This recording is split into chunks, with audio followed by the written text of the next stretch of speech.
जे जैसे तैसे उठ धावे। श्री सुखदेव जी कहते हैं, सूत जी कहते हैं, स्वर्गाद ऋषियों आज क्या काम किया है, शराब पीने लगा, बारूदी पीने लगा, ऐसा हो गया, ऐसा हो गया, ऐसा आतताई हो गया इधर। और जो आतताई ज्यादा होते हैं ऐसे लोगों के यार दोस्त ज्यादा होते हैं। आजकल जो दोस्त हैं वो मालूम कैसे हैं, समोसा कट। समोसा कट जानते हैं? जेब में हो माल, शरीर के हो नौनिहाल और गाल हो लाल तो 25 यार पीछे हैं। जेब में पैसा होना चाहिए। और जब जेब के हो कंगाल, शरीर के हो बिल्कुल खराब है गए हो तो फिर कोई सहायता करने वाला।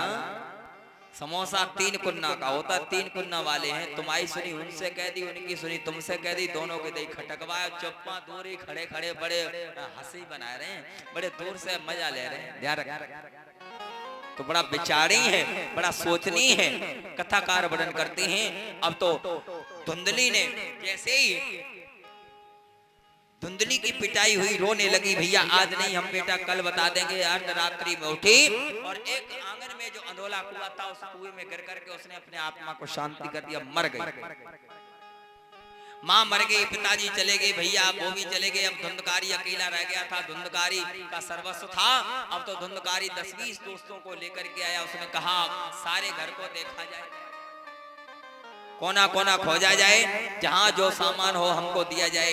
जब घर को खुदवा के तलगर बना दिया, कहीं कुछ नहीं मिला। अब अंत में उसने ठगी डकैती का पेशा चालू कर दिया, राजनी करने लगा।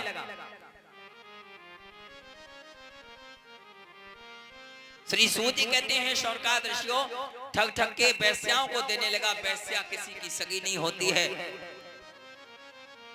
चंडिका चितानी जिन धर्म महिषासुर पे कर्म तेज ज्वाला हरे हंड का उफानी है। वैश्या काऊ की सगी नहीं है। पाप की निशानी छानी विपत के गिरानी के अपनी बिरानी कोट खाला खरियानी है। रानी सी दिखत छब कर्म महत रानी से रंड का न जानो ये खासी खंडवानी है। रूप रंग वैश्या का रानी सी दिखती है, लेकिन छब कर्म मेहतर से भी गिरे होते हैं। ये किसी की वैश्या सगी नहीं होती है। धुंधकारी 5 वैश्याओं के फंदे में फंस गया और ठगे ठग के उनको देने लगा। एक दिन 5 वैश्याओं ने एक दूसरे से कहा, बहना अगर ये 10-20 दोस्तों को ले आया सब कुछ ले जाएगा, इसलिए आज रात में ये आवे, शाम को आवे तो पापी को मार दो। 5 को मशवरा बना और जैसे ही धुंधकारी ने प्रवेश किया शिविर में, 5 ने मिलकर के धुंधकारी को मार दिया। और जैसे ही मारा, धुंधकारी को मार करके आंगन में ही दबा दिया। भूत बन गया। अर्ध योनि में मरने से भूत योनि मिली उसे। और जब भूत योनि मिली तो सूत जी कहते हैं अब उधर काशी से विद्या पढ़ के गौकड़ जी आए। काशी से विद्या पढ़ने के बाद जब गौकड़ जी आए, गौकड़ जी के सामने अब तो भैया भैया को प्रेम दिखाने लगा। सूकर भैंसा घोड़ा बकरा, कभी सूकर बनता है, कभी घोड़ा बनता है, कभी भैंसा, कभी बकरा, कभी ये बन गए। सूकर भैंसा घोड़ा बकरा बन बन के आगे आने लगा।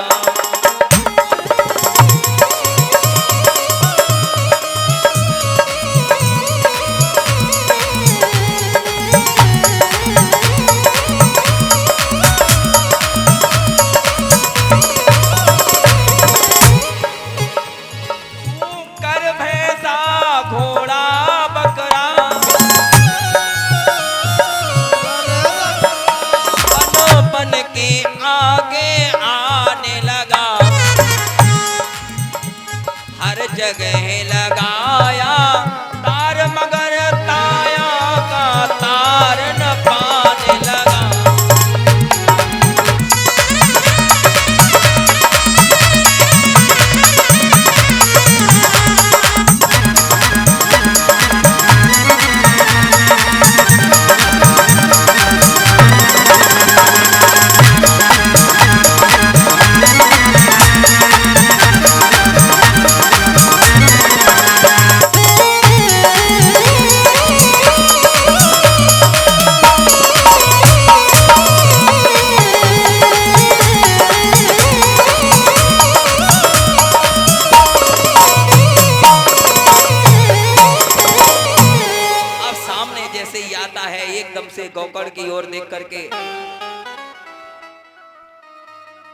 घोड़ा बनता है चिल्लाता है, कुत्ता बनता है चिल्लाता है, सूकर बनता है चिल्लाता है, प्रेम दिखाता है।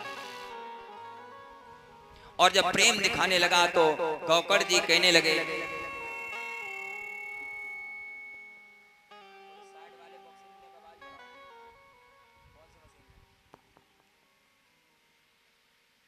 गौकर्ण कहने लगे भैया तुम कौन हो?